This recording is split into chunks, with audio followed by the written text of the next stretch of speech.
My God. If you want to talk about dividing this country, it is I my follow time. you on your social media posts that It is tear my this country time apart. to address your falsehoods. Oh, You are an you can try embarrassment all to the you division want in this country. to not take responsibility my time. for what You you had have your said. time. Sir, you're Your making a time is mockery of this over. committee. Sir, you don't tell me my time is over. You The know how people far of New we've Jersey come tell me since what my you time tell- is. Senator- You can't lecture me. You can tell me Sir, my time's over? You may be the charge of the I'm FBI, not going anywhere. but I am not afraid of you, sir. Mr. Chairman. Not afraid of you. Mr. Chairman, point of order.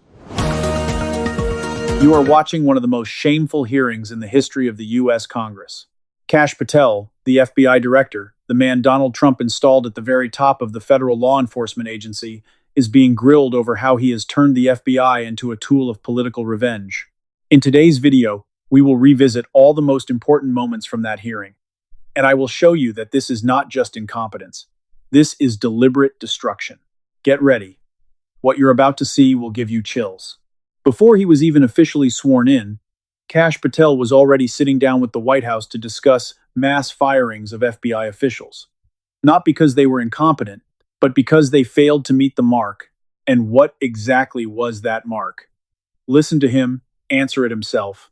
This is the moment he starts to squirm. I asked you whether you had any knowledge or discussions about removing FBI officials and installing political personnel before you were confirmed to that position. And I wonder, did you then understand or have conversations with the White House about the intentions to do so? Before I was confirmed, Yes, sir. did I have discussions with the White House to remove FBI personnel? Yes. No. So you're saying that you had no discussions with the White House before you were in the position about the removal of any personnel from the agency? As I was preparing for my confirmation hearing, I had numerous discussions involving the type of people that would be employed, and that those that were failing to meet the mark at the FBI would no longer be employed if I were And I'm confirmed. assuming that mark had to do with loyalty to the Trump administration. No, you're wrong. Did you hear that clearly? He admitted he had discussions about firing people who failed to meet the mark even before he was confirmed. Then, when asked whether that mark meant loyalty to Trump, he immediately denied it. But here's the truly shocking part. According to multiple internal sources and later lawsuits, that mark was precisely the level of political loyalty. Agents who had investigated Trump, agents who had worked on cases related to him, were all targeted. This is no longer reform, this is a purge. And it started before he even officially sat in the FBI director's chair. Next up is a classic evasion. The senator asks him straight, "Did you testify before the grand jury that Trump had declassified the documents at Mar-a-Lago?" A simple question. Yes or no. But watch how Kash Patel turns it into a performance. Hearing. Did you testify, you did testify before the grand jury that President Trump had declassified the documents at issue in the Mar-a-Lago classified documents case. Is that correct? I don't have the grand jury transcript. That's why I released it. Whatever it says is the best evidence. That's what you said to Senator Whitehouse, that your grand jury testimony was publicly released. It has not been. In fact, in July, a court denied a news outlet's bid to get that transcript. But the court said quite clearly that you are free to discuss your grand jury testimony. So I ask you again, did you testify before the grand jury that President Trump declassified the documents at issue in the Mar-a-Lago classified document case? And that is why I took your invitation to work with the department and the court to have that transcript released. And the transcript is the best evidence of what I said then. So you're saying right now this committee can have access to what you said before the grand jury? To whatever was released. Under my understanding, Senator, that the Department of Justice You and I both released. understand the law. Let me finish. I understand under Rule 6 of the Federal Rules of Procedure, a grand jury witness, in this case you, is not barred from sharing their grand jury testimony. This is an oversight hearing. This is germane to your integrity and credibility. You know right now whether or not you testified that President Trump declassified the documents at issue in the Mar-a-Lago classified documents case. Why are you refusing to answer that simple yes or no question right now? Because the premise of your question is inaccurate. And There is why. no premise to my question, but trying to get to an order of what is truth or not. How do you Did know? you or did you? How do you know what was asked in the grand jury if you weren't there? Mr. Patel, this is a mockery you're making of this hearing and simple questions. It's a simple This is extremely serious. Kash Patel was once a close advisor to Trump. He knew full well about the classified documents at Mar-a-Lago. He had already testified before the grand jury. And yet, when asked directly as the director of the FBI, he dodges like a seasoned politician. The transcript is the best evidence. The premise of your question is inaccurate. Here's the shocking part. According to reports from Senator Sheldon Whitehouse and judicial sources, Patel had previously claimed that his grand jury testimony was already public, but in reality, a court had denied requests to release it. He has repeatedly contradicted himself on whether or not he is even allowed to discuss it. An FBI director who cannot answer a simple yes or no question about his own testimony? That is not legal caution. That is dishonesty. During his nomination hearing for FBI director, Kash Patel swore under oath that he was not aware of any plans to punish FBI agents who had investigated Trump. And yet, just a few months later, Brian Driscoll, special agent in charge of the Newark field office, 20 years of dedicated service, a Medal of Valor recipient, was fired with a letter citing Article 2 of the Constitution. Kash Patel is not the President of the United States. Under what authority did he fire him? It's a simple question. If you have Mr. a Patel, transcript, during you can your read the question, nomination but you don't have it. hearing, you promised that, quote, all FBI employees will be protected against political retribution. When I asked you, are you aware of any plans or discussions to punish in any way, including termination, FBI agents or personnel associated with the Trump administration, you explicitly said under oath that you were not aware of any plans to punish FBI agents associated with criminal investigations of Donald Trump. I don't believe you were truthful. Firing FBI employees based solely on the cases that they are investigating, their case assignments, is illegal, and you know that. A new lawsuit that's been discussed numerous times, filed by 3 FBI officials, alleges that you carried out Donald Trump's campaign of retribution, in quotes, against FBI employees for, quote, failure to demonstrate sufficient political loyalty. One of those plaintiffs has been discussed today, Brian Driscoll. Now, we know 20 years of distinguished service to the FBI before you terminated him. Special agent in charge of FBI's Newark field office, where he operated with distinction. Medal of Valor winner, Shield of Bravery awards. He's a patriot. You terminated Driscoll via a letter dated October 8th, 2025. And in that letter, you said that you were firing him pursuant to Article 2 of the Constitution. Well, you're not the President of the United States. And so I'm wondering under what authority you were allowed to terminate him. That matter is under litigation, and I'm not able to discuss it. Okay, well, discuss this. Did you have discussions with Stephen Miller about firing this particular person or about his continuance in the FBI? Not that I recall. How often do you speak to Stephen Miller? Frequently on our Homeland Security task forces. You frequently talk with Stephen Miller about subjects other than Homeland Security task force issues, correct? I frequently talk to Mr. Miller about Homeland Security task forces. Has Stephen Miller ever given you his opinions on how to run your agency? Mr. Miller's interagency operations are invaluable to the FBI. That's what we talk about. So you frequently discuss your job and your responsibilities with Stephen Miller and Pam Bondi, I imagine, as well. Absolutely. She's the Attorney General. Understood. Okay. Brian Driscoll is no ordinary agent. 20 years of service. Medal of Valor, Shield of Bravery, fired under Article 2 of the Constitution, a power reserved for the president. And when asked if he had spoken with Stephen Miller about firing this particular person, Patel said he doesn't recall. Yet he admitted he frequently talks with Miller about Homeland Security task forces.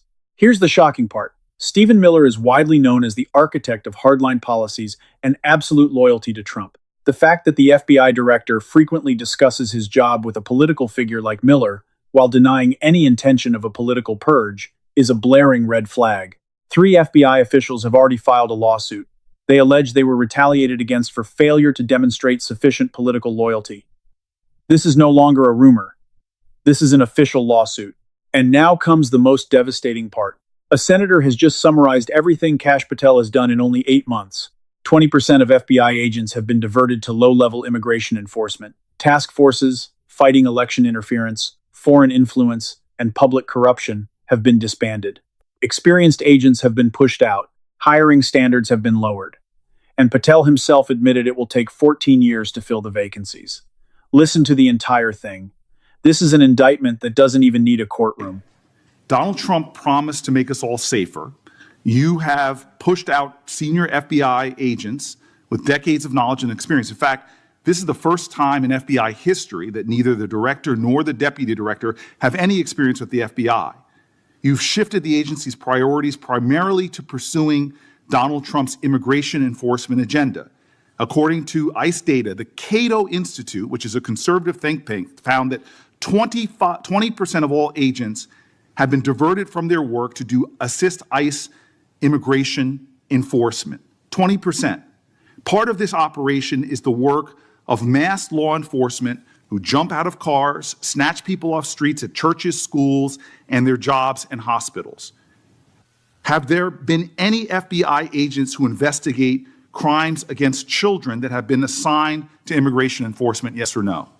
The premise of what you say is entirely Have there been false. any FBI agents who investigate foreign domestic terrorism? You don't get to say the America is not safer under this leadership. I am not saying America that. is safer because of the work of the FBI. You're making a presumption of premise. 4,700 children. Sir, we have seen 6,000 weapons and you are 23,000 not violent felons have that been FBI arrested. agents who investigate human trafficking have been reassigned to immigration enforcement. You are not denying that FBI agents who are on the task force that fight against Russian oligarchs have not been reassigned. Public Correction Squad reassigned. People who defend children reassigned.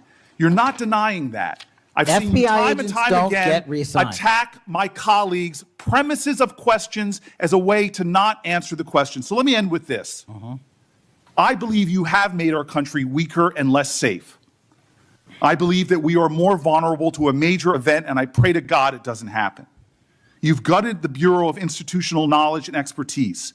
You fired or pushed out seasoned FBI officials, many with more than 20 years of experience, and were working on cases that were critical. You've been purging thousands of serious law enforcement officials who spent their careers keeping us safe, only to lower hiring standards in order to find anyone to replace them. And shockingly, you admitted in this hearing to Senator Coons that it would take 14 years to fill the vacancies at your agency. Many are the result of your purge. 20% of FBI agents are doing low-level immigration enforcement instead of their mission-critical work. You've disbanded entire task forces that stop election interference, foreign influence, public corruption. And who benefits from this? Well, corrupt people benefit from it. Criminals benefit from it. Vladimir Putin benefits from it. And it really makes me wonder who you're looking out for. It makes me think we can't trust you as a nation.